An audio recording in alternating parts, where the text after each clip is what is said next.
We're moving into a new season for our church. When we started the church out, I think we got in here like 3 years ago. Here we were meeting in my living room, and then we had an office space over on Newland and Warner, right behind an animal shelter or an animal hospital, and we would do services in there. And then finally, we got to move into this school through relationships, and God opened the door to move into the school for our Sunday morning gathering. And from the very get-go, so Bart and Amanda moved out here with some other people. Jeremy and Kayla moved out here with us, and we all moved out here to plant a church. And I knew I didn't want to, we came from a very large church. There was 1,500 people in the church that I was pastoring in Arkansas, 2 campuses.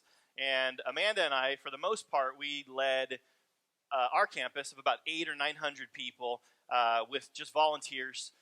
We had some paid staff, not very many. It was like me, I think I was the only full-time paid. She was like part-time paid, and I mean like part-time Arkansas paid. It was like dirt minimum wage. So essentially she was a professional volunteer, and it was my personality that kept her coming around and helping, I would like to say.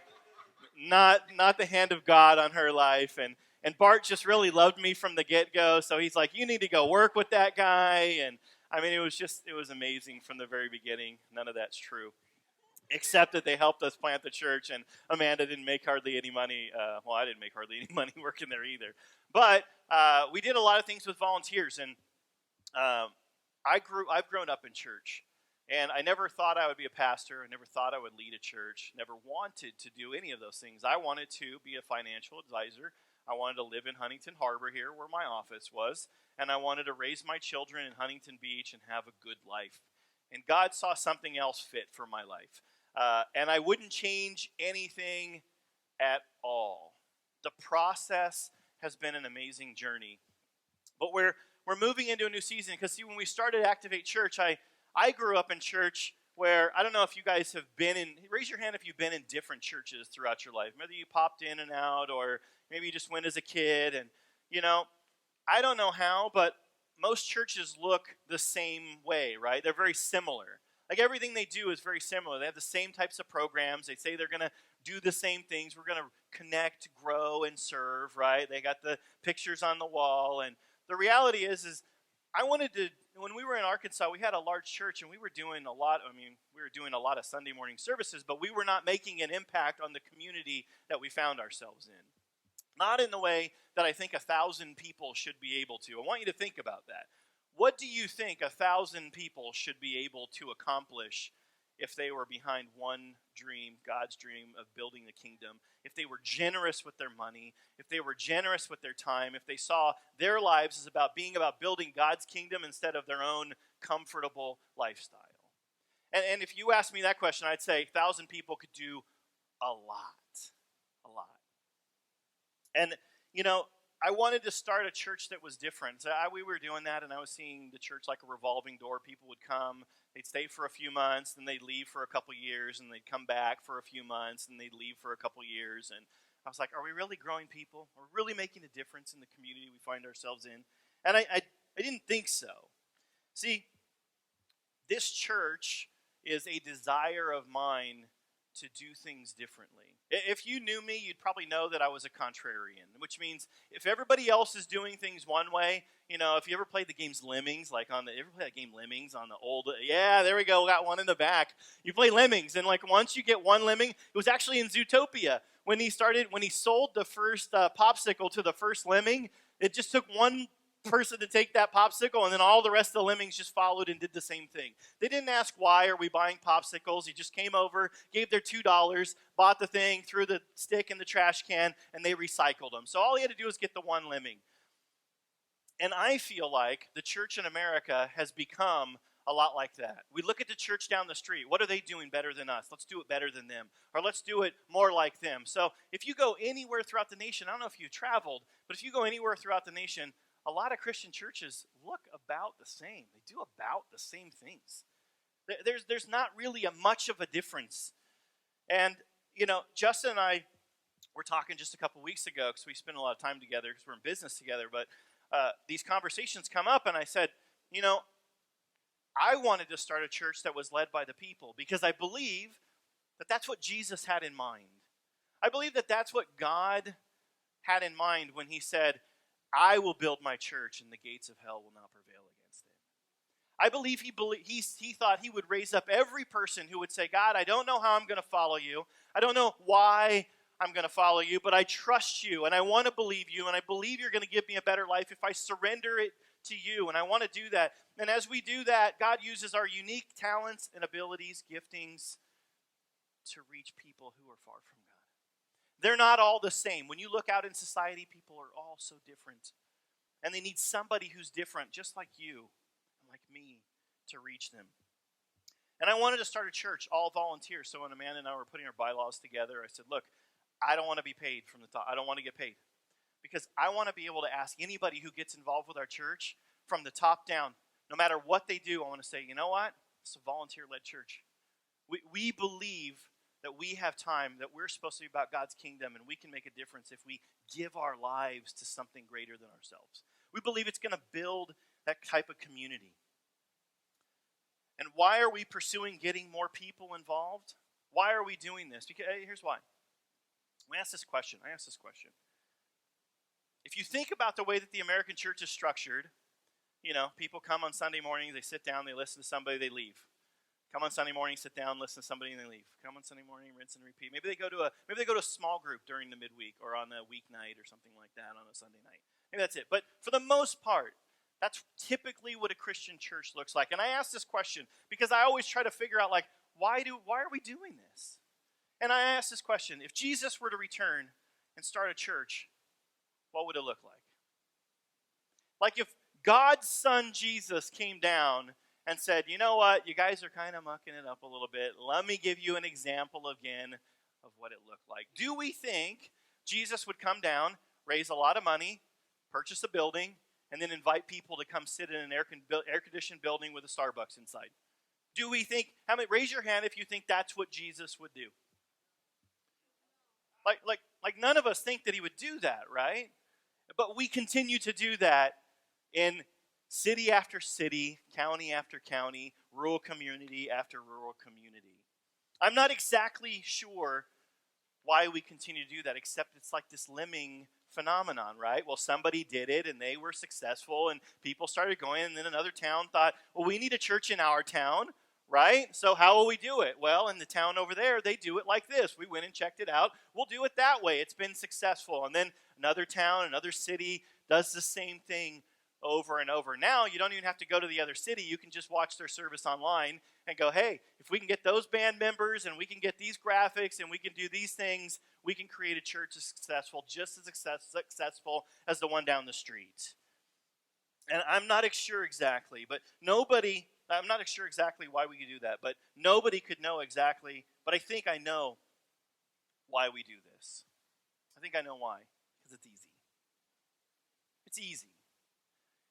If given the option, and you had an easy way and a hard way, which would you choose?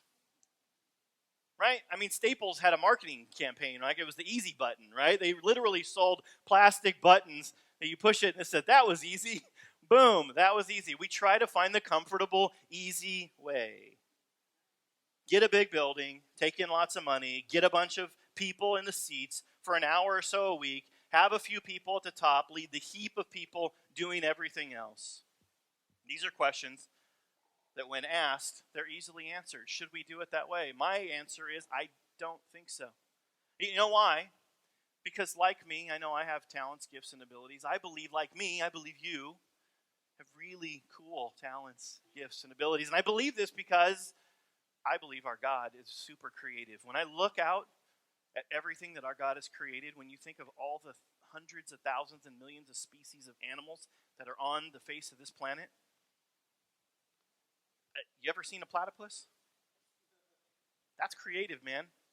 Like, that's straight out of the mind of a 3-year-old, right? Now let's add a flat tail to it and a bill like a duck. But let's make it furry like a squirrel because we want it to be cute. Not feathers, but fur, Like, let's make it look like, that's creative. Our God is creative. He was creative when he made you and thought of you, and he said, I made this person special. Why? So they could reach people who are also similar to them. See, these are the questions that we ask. Here at Activate, we try and ask these questions constantly. The why we do, the what we do, the how we do, it's all important here. We don't do things willy-nilly here. It's not like, well, let's just because the church down the street's doing it, we're going to do it too. I think about these things constantly. Who are we growing? Our core value is what? Growing things, change. We can put it this way. Growing people, change. Who are we growing? What are we growing? What are we growing? Are we growing people spiritually? Are we growing people in action and service? Are we growing people? Are we just growing in numbers? Because those things can get out of skew. I had a really large church that I pastored. We had a lot of people. We had a lot of numbers. But there weren't a lot of people who were growing spiritually. I know because I had the conversations with them. I know because I was there when their families were falling apart. And they didn't want to take the steps forward to change their lives. Who's taking step forwards? Another question. What new services can we provide to our church people, to our community, to our neighborhoods, to our schools? What can we provide? What can this active community of faith do to make a difference in our community? See, these questions are easy to ask, but more difficult to address. It's not easy. It's not a Staples button. We can't just push a button and go, that was easy. That's why we're always asking for your creative ideas. The last serve we did before this last one, Amanda dreamed up, was the one that the other Amanda dreamed up. Maybe we need more Amandas. I don't know. I mean, I'm cool with that. I get along with Amandas for the most part. One of them picks on me a lot. Well, they both pick on me, actually. Yeah, they do. I heard of that. They do.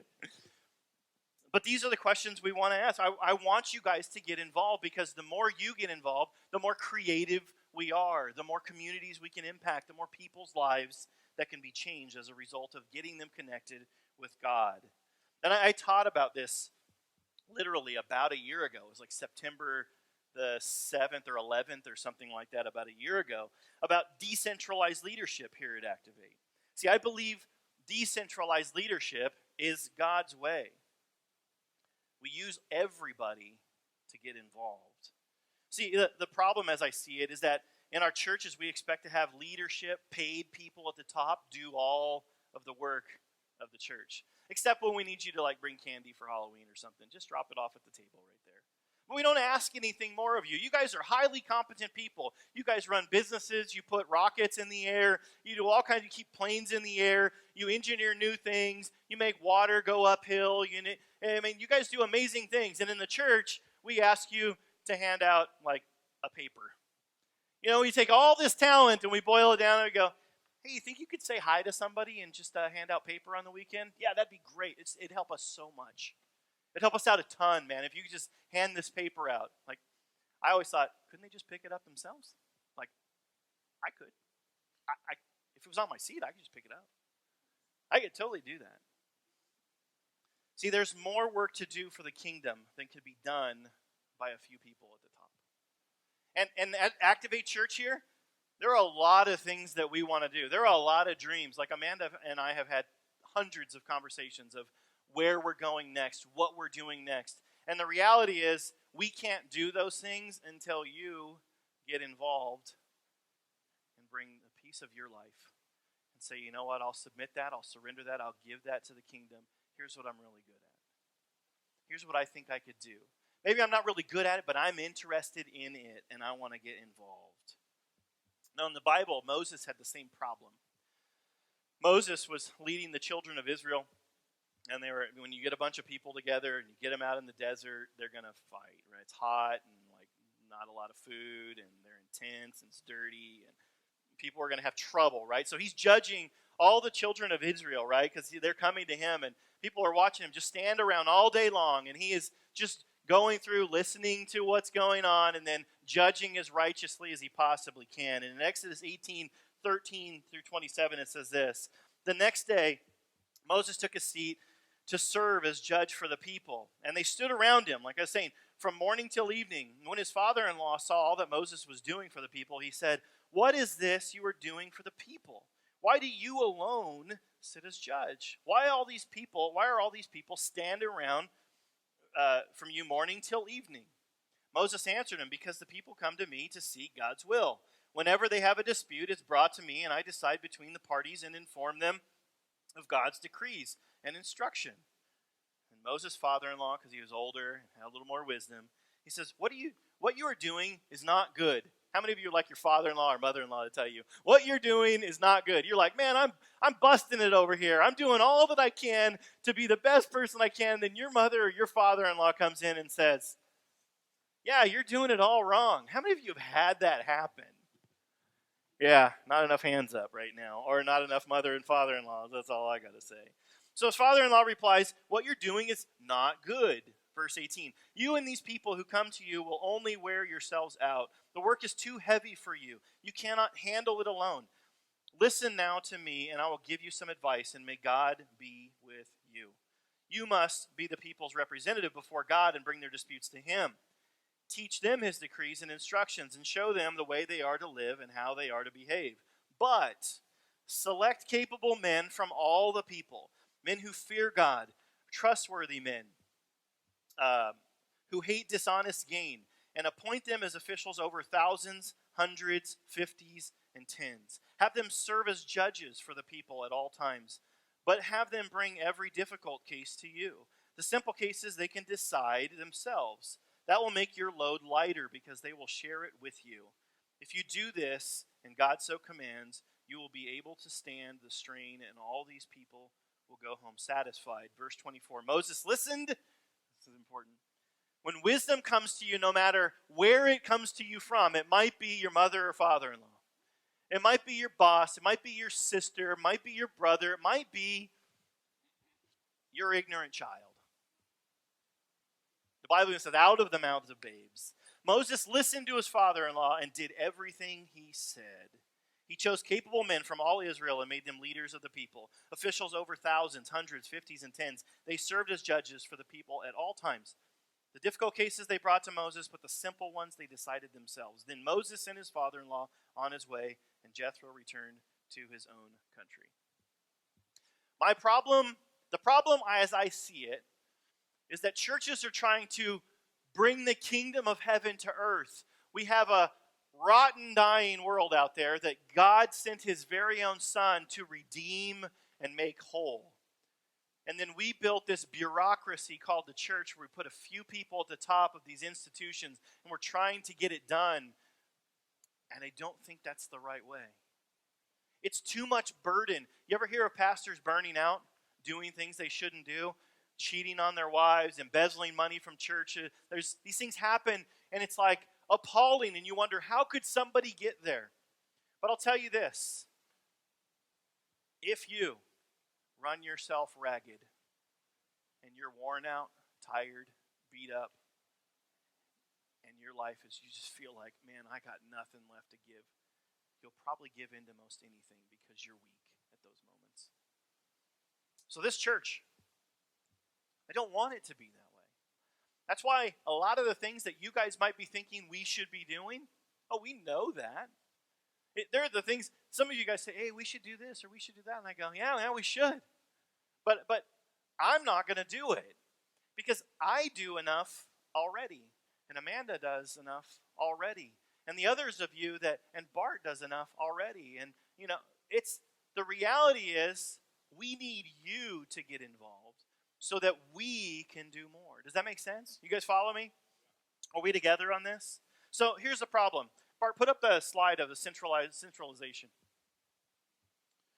So here's the thing. I made this for a year ago, so I didn't have to make it again. This is awesome. Yeah, I love when I can not have to do it. So here we are. This is us, right? All you guys are little circles or whatever those things are over there. I'm not an artist, don't claim to be. You guys are these little circles, right? And we have all this energy. Think of all this. I talked about 1,000 people a little earlier, right? Here you guys are. You guys are here. You're capable of doing all the things I spoke about earlier. You guys got all this energy. You got all this time. You got all these money, time, talent, treasure. You guys are amazing. I know this because when you guys step up to the plate, like when you actually get up there and take a cut, I'm like, wow, these people are good. Like there's some real talent here. I'm impressed. So we have all this talent and energy typically, and in a church what we do is we funnel all that talent and energy through a couple of people. It's called church leadership. It's the people at the top. In our story about Moses, it was Moses. We had all these things that needed to happen, right? And Moses was trying to funnel it all down through one singular point, himself. And you can see what happens. Now, when you take all this energy and then the church gets to pump it out as hope and compassion and love and service to a community, when it's all coming through a singularized leadership effort, the ideas, the money, it's a tiny little stream like this, right? It's a tiny stream. The pink line in the middle. So we have decreased bandwidth. If you're a nerd, if you're computer, or hey, think about your garden hose. You can open it up all the way and it blasts a lot of water out, or you can move it forward, right? And you can pinch off that stream and just a little bit comes out. So you have decreased bandwidth, decreased ownership. In most churches, most people don't feel like they are an owner of the church. They don't feel like they're fully invested in there. Why? Because they're not. It's like, oh yeah, the church does that. Is your church? Yeah, the church does that. Well, the question is, well, what do you do? What are you doing for your church? What are you doing for your community? How are you getting involved with the local community, the church that God has placed you in to come together to do great things when we come together, because we can do more together than we can by ourselves? What are you doing? So we have this puny stream coming through when if we were to decentralize, we could have so much happening. My dream is that I can't even fathom about all of what you guys are accomplishing in our community. The things that you do on your own, day by day, in your neighborhoods, like literally your neighbors, like the ones that park in front of your house and don't leave you spaces when you have parties, or complain on you to the city, or something with a couple of smiles there. I want you to think about those people as being your mission field. Everywhere that you live, there's a book called The Art of Neighboring. God placed you uniquely in your neighborhood, in your apartment building, to reach the neighbors who probably don't like you so much. Right? Maybe they like you. I don't know. You guys are pretty good people. Most of you. Most of you are pretty good people. Some of you are like me. Kidding. So centralization. This is the problem as I see it. We take a lot of energy, a lot of effort, and we boil it down in just a little stream of love, compassion, and hope goes out to our communities. The benefits of centralization are control. Can be extremely efficient in creating direction, right? Like if you've got that thing blasting, you can shoot a garden hose like wherever you want, put a lot of flow out there, right? Like that's the reality. You can be really good that way. Disadvantages though, bureaucracy. How many have ever been in charge?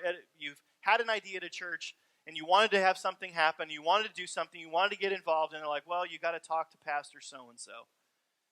You got to go and talk to this committee, and then they got to run it through the board, and then you got to get approval, and you got to get it stamped, and then it has to go to the annual meeting, and then before you can get funds issued for that, you got to, there's bureaucracy there, right? It's sluggish movement. This is top-down, hierarchical, and it's something that I think is a hurdle for the church to be as effective and efficient as it possibly could be.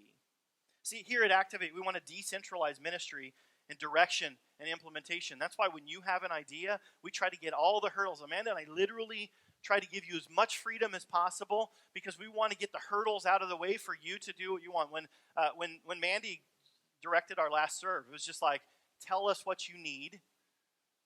And then she went out and did almost all of it. She recruited some of you guys. Hey, you're going to do this, and you're going to, and Amanda and I hardly did anything for that. And Amanda, was it great?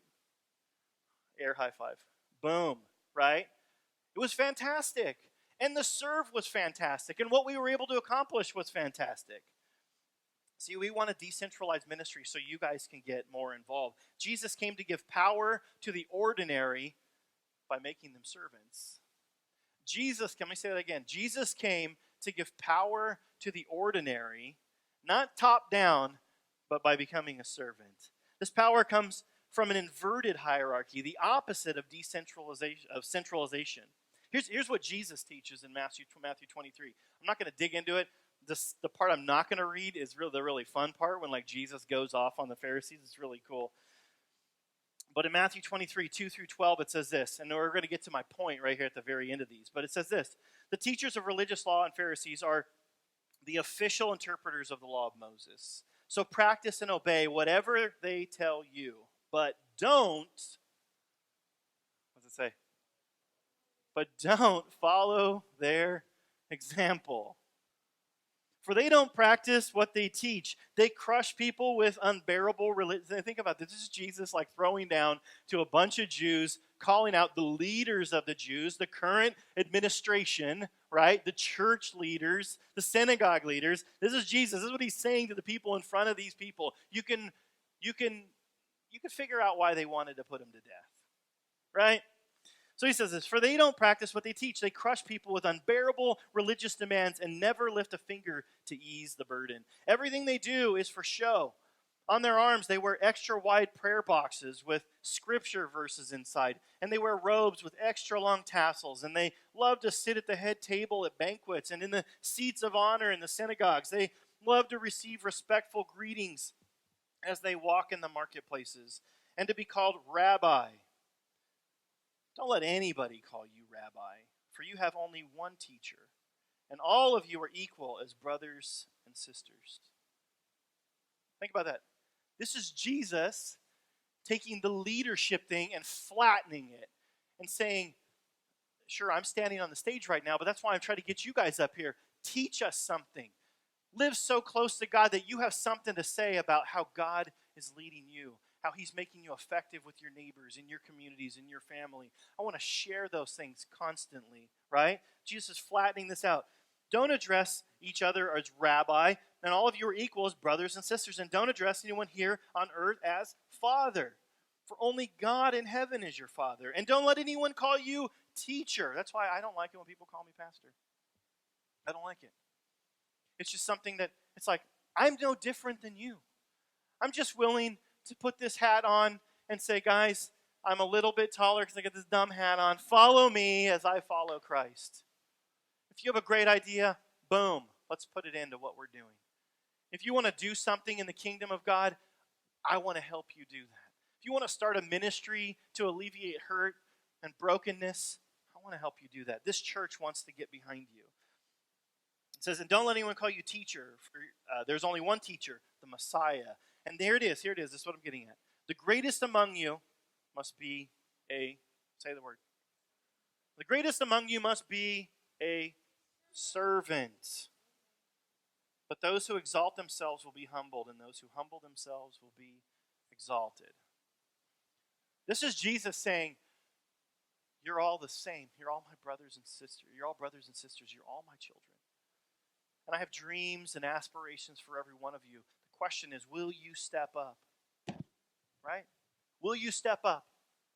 Will you give? Will you serve? Will you love? Will you use your creative juice? Will you think about your church community, what we might be able to do when you're just driving to work instead of just putting music on and rocking out? Will you invest some emotional time? Will you invest some mental time? Will you invest some physical time? Will you invest your finances? Will you give your life through a local community to see what God might do when his people come together and serve humbly? And we humble ourselves. See, I want this to be a decentralized group, a decentralized church. I want it to be you ever heard of employee-owned corporations? It's like, hey, the people buy into. When employees own their company, they work harder for it. Why? Because they get back on the back end. They dream about it. How can I clean up, right? When you take ownership over something, it's like you take ownership over that. It's like your house. If somebody throws trash out, like you may not pick it up when it's out front on the way out to your car. Here, because this is owned by someone else and there's custodians that do that, I'd pick it up. I encourage you to pick it up. We're God people. We make a difference everywhere we are. We take dominion and authority wherever we are and do kind things, good things, things that motivate and encourage other people. But if it's in your yard, you're going to pick it up, right? You don't want that trash in your yard. I want you to take ownership of this church. Decentralization is decision-making.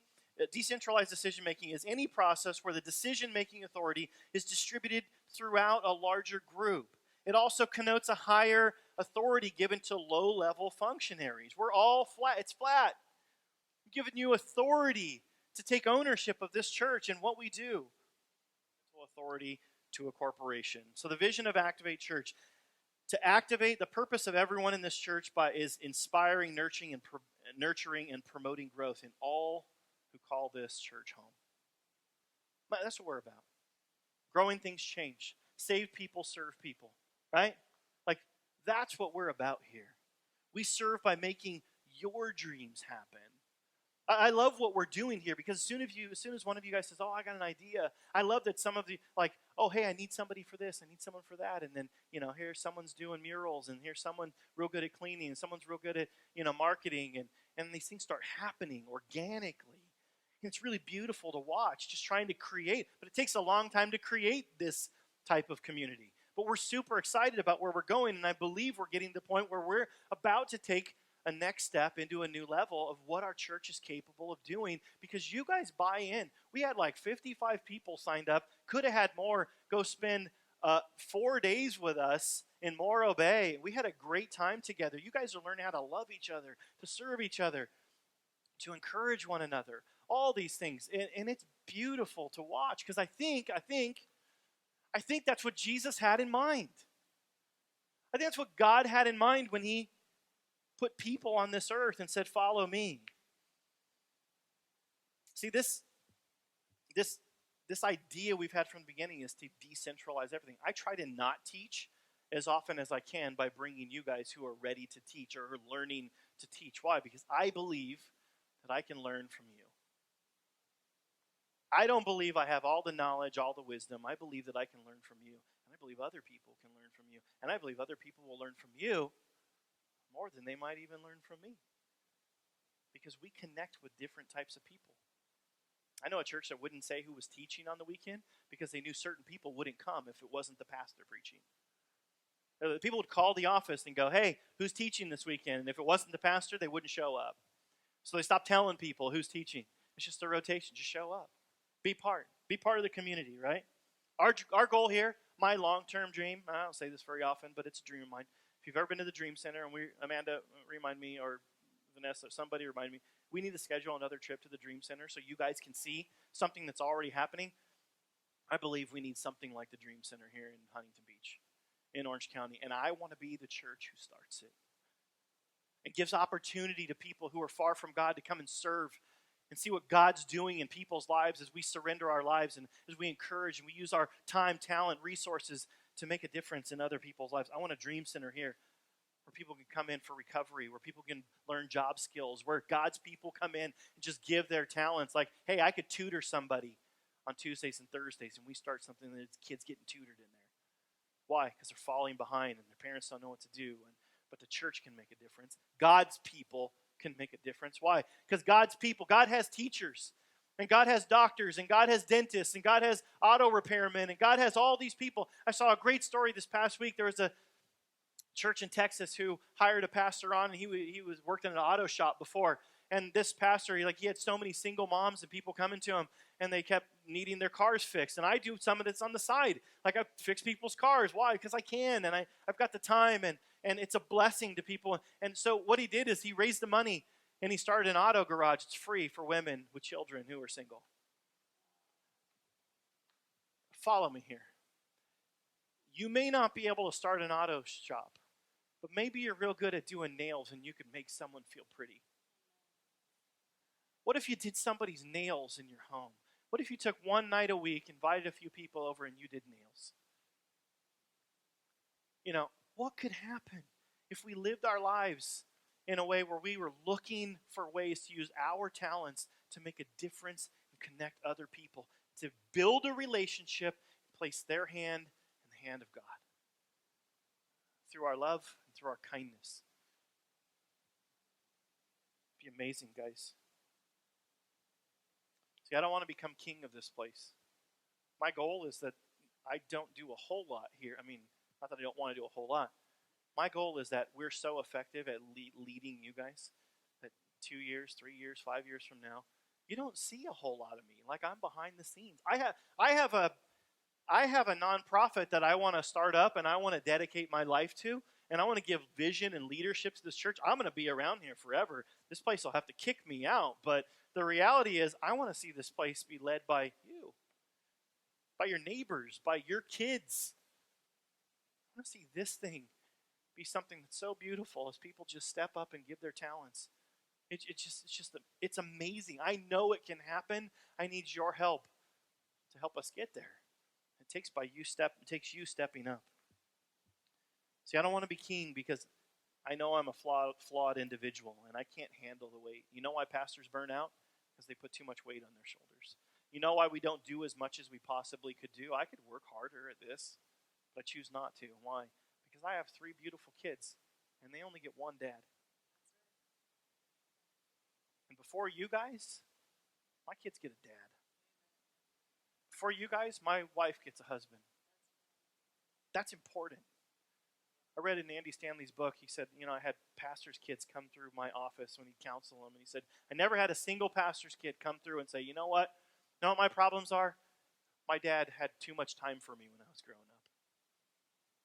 My mom and dad, we did too much together as a family. They always come through and they say the opposite. The church chewed up and spit out my mom and dad. Sucked out all the life of them. Why? Because we centralize around a few people at the top and we don't hand out leadership to people that God believes in. Remember that. Like, oh, can we trust this person? I've heard this in staff meetings. Can we trust this person? I go, like, can they have our name associated with our church name? And I was like, last time I checked, Jesus already let them represent him by being called a Christ follower. It doesn't make them perfect, but if they're able to say, I'm a Christian, and they could give Jesus a bad name or Christ or God a bad name, and God's okay with that, I think we could be okay with people stepping up and leading. Are they going to make mistakes? Absolutely. How do I know? Because I've made mistakes. Because Amanda's made mistakes. But it's people coming together. It's like, hey, when we have grace, and we show mercy, and when you make a mistake, hey, maybe it's because there's too much on their plate, and you need to step up beside them and say, hey, what can I take off your plate? What can I do for you? We're not going to get to be in a dream center if we don't start right here in our own community. If you guys don't really take seriously, like, how could we impact my community? What creative things could we really do? Who could I help? Thinking about the church, God's kingdom, day in, day out. Be careful, though. It might consume your life. It might really suck you in, because I didn't plan on planting a church. I did not plan on that. I told you, I was going to live in the harbor. I was going to be a financial advisor, and I was going to raise 3 beautiful kids. I didn't know how many I was going to raise, but I was going to raise them, and I was going to walk barefoot in the sand with my wife right here in Huntington Beach. That was my dream. God had other dreams in store for me, but I love what he's doing. God is doing something different here, and it's going to take you being involved, likely in different ways than you have ever before. You, as you get involved, are going to discover new things about yourself. You're going to understand new ways and find new gifts that God has called you to, new things that God is saying, you know what, I'm going to lead you in something new. I know this wasn't ever in your plan, but it was in my plan from the beginning when I kind of made you in your mom's womb. See, when we make the kingdom of God homogeneous, when it all looks the same, we strip away the beauty and the creativity that God built into the universe when he put people on it. And I don't want to do that. I believe we're unique for a reason. You don't need to look like me, talk like me, pray like me. Like, I want you guys to be coming up here, closing out in prayer. Maybe I'll just start calling on people. Hey, come on up here. Here's a mic. Close it out. That'll be awkward, huh? I just probably nobody's coming to church next week now. Doggone it, he's going to call me. My dad won't be here. I've done that a couple times to him. He's like, oh, man. Okay. Growing things change. Oh, I don't do that. I don't pray in front of people. Growing things change. Hey, you don't do it until you do it, right? What do you do now? What do you do now? You didn't do that until you did it. So why is it that most American churches look the same? It's the Walmartification, I call it. Taking beautiful, little unique, little family churches, and then we've done really cool things in some mega churches, and people are like, oh, that looks shiny. Why? Because Americans are like, ooh, shiny, plastic, video, lights, haze, sound, whoa, band, oh, yeah, I got to go there. I got to be involved in that thing.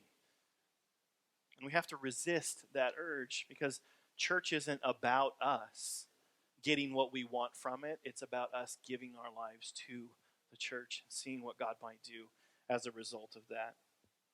God said he will build his church, and the gates of hell will not prevail against us. The Bible tells us we're uniquely designed, and that design is meant to purposefully reach different kinds of people. It's all about reaching people. It's all about you becoming more of a follower of Christ, becoming more connected deeply, finding out your purpose, what God designed you for, moving to the next level. There are people in this room with life experiences, interests, etc., that I don't have. There are people who would come in this room and they would find me a bore and just dull. That's why we need you here. Because they're going to, I see you guys nodding. The lights are not that bright. I can see you guys online nodding too. I need you here. I need you to give yourself. I need you to give all of you. It won't happen all at once, but I need you to give it piece by piece. Why? Because there are people out there who need you to connect with them through social media, plug, to get them connected in a serve, to get them seeing what God's people are doing and what God is about. And they might find relationship and joy and become part of something bigger than themselves. I had this conversation with Justin just a few weeks ago. It was funny because this is the way that I've seen God grows our church. If somebody comes in and they go, "Hey, did you know?" and they fill in the blank, "You guys are not very good at," and then it's like fill in the blank, right? And then it's like, "Yeah, we knew that. We totally know that, but we're not going to do it." And because you saw that, maybe you're the person who needs to step up and make that area better. This happens to me constantly in leading people. And a few weeks ago, so the reason we're pushing forward on social media, we've had the accounts for 3 or 4 years. Go back and look. You can look at our oldest posts, right? And they're old. Why? Because I don't love social media. I don't love it at all. I mean, I love what you can do with social media, but I don't want to be the person to do it, right? Like, you guys love the movies, but you don't want to make the movies that you fall in love with, right? You want to watch the Netflix show, but you don't want to be on set when it's hot and sweaty. I mean, it looks all glamorous when it's all edited and put together, and you're like, that's awesome. But most of you guys don't work behind the scenes and where you're just like, cleaning stuff up and moving props from set to set. That's not beautiful. But that's how beauty gets made. And what we're trying to do here is create opportunities for you to do those things, to serve, put yourself at the bottom, and say, I can make this place better because I'm going to do that. I was talking with Justin and Vanessa the other day, and Vanessa brought up, she said, "Hey, your social media is bad." I said, "Man, it's worse than that." That was generous. I said, "Yeah, I might post." I think she said there are 18 posts in 3 years on Instagram. I was like, "There's that many? Let me go check. I think you're wrong." I was like, wow, I'm doing better than I thought. I'm crushing this Instagram thing. And she said, "You know what? I could really make that better. And we could connect to people in so many more ways." And I go, "We sure can. And I love you." I was like, "You're the best. You could do that for sure." And before she was home, I'm sure she had login credentials and was an admin, because I sat in the car and I added her as a Facebook admin, and I added her, I sent her our Instagram password, and it was wrong because I don't log into it very often. She had to say, "That password you gave me, yeah, it's old. You need to send me a new one." And I was like, "Okay, I'll do that." So here's what I'm asking. Over the next few weeks, we're going to get very practical. It might not even feel like church, because over the next few weeks, we're going to highlight areas where we know we need to grow into, things that we see on the horizon, areas where you could get involved, and we're going to be very practical on what we're looking for. Web interface, like social media help, ideas for serves, administration, communication, like letting all you guys know what's going on. Some of that's communicating with, through social media and all that. There's a lot of different places that we know that we could grow, and you guys could be the key that unlocks that growth for us. So over the next few weeks, we're going to have some panel discussion, a little bit more teaching, the why behind what we're trying to do. But I'm asking you this. Many of you guys would say this is your church and you belong. But what I need you to do is take the step from belonging to becoming what this church is all about. I need to take the step. Like, I feel like this is family. Fantastic. That's the first step for most people. the next step is, what can I do to serve my family? How can I take ownership of what we're doing here? Because this community has made an impact on my life. I want to be able to give that to somebody else as a gift. I want to be able to serve somebody else. So I want you to begin praying about that. I want you to think, how much time do I have to carve out of my schedule? How many fewer Netflix shows do I need to put on the back burner? Maybe I don't need to spend time on my own Instagram. Maybe I should think of ideas on how we could be creative at connecting people. Maybe I need to help set up on Sunday mornings. Maybe I need to be there early. Maybe I need to be there early. This is a big one. Maybe I need to be there early so when people come, they feel welcomed and greeted and they don't step into an empty room. Maybe that's where I need to be. Maybe I could help out on graphic design. We're going to talk about all these things in the coming weeks. But the goal is to say, look, we are at a place now where if we're all together, I was telling Justin this week, there's probably between 90 and 110 people that would call this their church home, adults and children. And that's far more than the 14 people that we started with. So I think we're doing a few things right, and we're growing a good community here. But it's time that we take the step and we start doing more, not just inside the church here, but outside. These dreams, the Dream Center is not going to happen without you guys getting involved, without you guys sharing what we're trying to do. That when we're looking for teachers to help tutor or people who, there are so many people who could give. I'll talk about it more next week. But I want you to think about this. How can I get involved? Because your involvement equals your growth. When you get involved, when you become, as you belong and you become, you will grow. And that's our mission here. Growing things change. Growing things change. Let's bow our heads. Should I call on somebody to pray? No hands went up. Wow, amazing. Dear Lord, I thank you for being faithful when you asked me and others to step out and say, we don't know what this thing is going to become, but we know it'll be impactful if it happens. God, I thank you for giving us the courage to continue on when things look bleak. I thank you for bringing the right people along at the right time. I thank you for building your church and not allowing us to wrestle that away from you. I pray that you would keep us humble. I pray that you would grow us into being obedient servants. I pray that as you've created us to carry heavy loads, because we are capable of so much if we put our minds and our energy in action to things. I pray that people would begin to think of their church, this community, as a place where they say, you know what, I'm going to take ownership. I'm going to carry a load for this place because I know it's making a difference in my life, and I want to be able to gift that. Just as you gave us a gift when you stepped out of heaven and came to earth. Lord, I pray that you would give us the courage to overcome our fears in putting ourselves out there. I pray that people would encourage one another as we step into new areas of service. I pray that finances would come in. I pray that you would connect people and relationships would grow as we serve side by side. And I know you are faithful to do all these things, so I thank you in advance for what you're already doing in this amazing community, your church that I get to call home. Thank you for these people that I love so deeply that have come alongside us and said, you know what? This is amazing and I want to be a part. God, you are so faithful. You are so good. And we are so grateful to you for everything that you do. Day in and day out, we ask these things in your name. Amen.